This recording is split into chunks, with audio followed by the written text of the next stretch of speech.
Drama حادثہ میں پچھلے قصوں میں تسکین جب اپنے خاوند ملک غضنفر کی آمرانہ اور خاوندانہ حرکت سے تا کر اور اس سے متاثر ہو کر اپنے ہوش گنوا بیٹھتی ہے تو اسے ہسپتال میں داخل کروا دیا جاتا ہے، اور اس دوران ملک غضنفر کی والدہ اسے مجبور بلکہ قائل کرتی ہے کہ وہ اپنی چچا کی بیٹی جس سے وہ پہلے شادی نہیں کر سکا تھا عمارہ سے بیاہ کر لے، تاکہ ان کی اپنی بیٹی کی شادی جو ہے وہ عمارہ کے بھائی سے ہو سکے۔ اب ایسا ہو گیا اور بچے اس پہ ناراحت ہوئے، تینوں کمیل اور بختین اور تیسرا بیٹا تراب تینوں ناراض ہوئے۔ اب اس پہ یہ بات عیاں کرنی تھی یہ کہ اس کے خاوند نے شادی کر لی ہے، تو یہ ڈاکٹر نے ذمہ لگایا اس شوہر کے، لیکن اس نے ایسا نہیں کیا، تو بالآخر بچوں نے ڈاکٹر کے ساتھ مل کر اس پہ عیاں کیا اور اس پہ ایک بار پھر دورہ پڑا، لیکن وہ اتنا کچھ زیادہ نہیں تھا۔ وہ مسکن دیا گیا اور وہ صبح کو ٹھیک ہو گئی۔ اس نے فوری طور پہ تمام فیصلے کیے اور اپنے بھائی کو بلایا، جو بھائی اس سے اس کی بیماری کے دوران دستخط کروا کے اس سے زمین اینٹنا چاہتا تھا، اور اس کو کہا میں اپنے حصہ نہیں مانگتی کہ والد کی جائیداد میں سے یہ کاغذ ہے، اس پہ لکھا ہے مجھے ہر ماہ اخراجات اور ایک گھر ایک کار دی جائے۔ اس نے کہا اچھا ٹھیک ہے، اس کو گھر بھی مل گیا، کار بھی مل گئی اور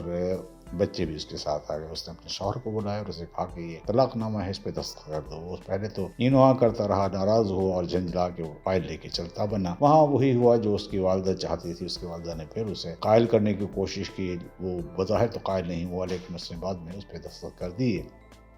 اور وہ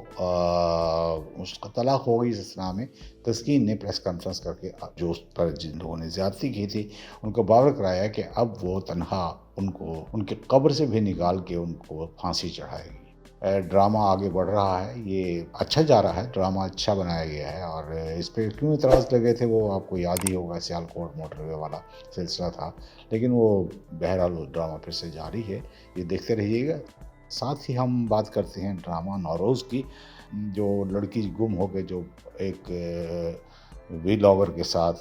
خود بھی ویلاگر بن چکی ہے، اس نے ایک فلم کا کہانی لکھی ہے جو آخری قسط دکھائی ہے، اس میں وہ بن چکی ہے، اور اس سے پہلے یہ ہوا کہ جو ویلاگر لڑکی جو اس کی سہیلی اس کے یہاں رہ رہی ہے، اس کا جو دوست تھا رستم، بظاہر وہ یہ لگتا تھا کہ اچھا آدمی ہے، لیکن اصل میں وہ لینڈ گریبر کا ساتھی تھا۔ اس نے اپنے مالک کو جسے وہ بابا کہتا تھا، اس نے اس کو قتل کر دیا، اور وہ جیل چلا گیا۔ تو اس نے اپنے ایک دوست کو بلایا نہیں، دوست ملنے آیا، تو اس نے اس سے کہا کہ تم نے کیوں مارا وغیرہ وغیرہ،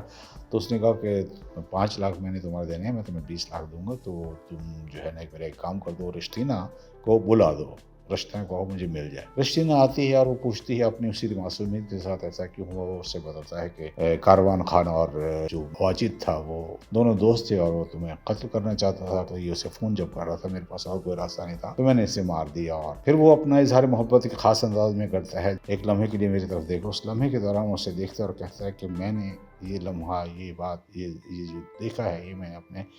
دماغ میں محفوظ کر لی اور ساری عمر کے لیے کافی ہے۔ وہ جو حصہ تھا ڈرامے کا وہ بہت ہی متاثر کن اور بڑا اچھا تھا۔ تو ابھی یہ ڈرامہ بھی آگے چل رہا ہے، دیکھیے کیا ہوتا ہے۔ اور ہم بتا دیں احرام جنوں جو ختم ہو گیا، ایسا بیہودہ ڈرامہ میں نے زندگی میں نہیں دیکھا، بالکل ٹپیکل ڈرامہ تھا، اور اس میں ایسا کبھی نہیں ہو سکتا کہ ایک لڑکی بالکل، پہلی بات تو یہ ہے کہ احرام جنوں، احرام ایک ایسے لباس کو کہتے ہیں جو ایک مقدس عمل کے لیے باندھا جاتا ہے، اور اس میں انہوں نے عشق کو مقدس عمل گردانا، لیکن اس کو مقدس کے بجائے احمقانہ عمل تھا۔ اب اس میں اگر ریٹنگ آئی ہے تو پھر میں اپنے لوگوں پہ، اپنے عوام پہ افسوس ہی کر سکتا ہوں، اور کیا کہہ سکتا ہوں۔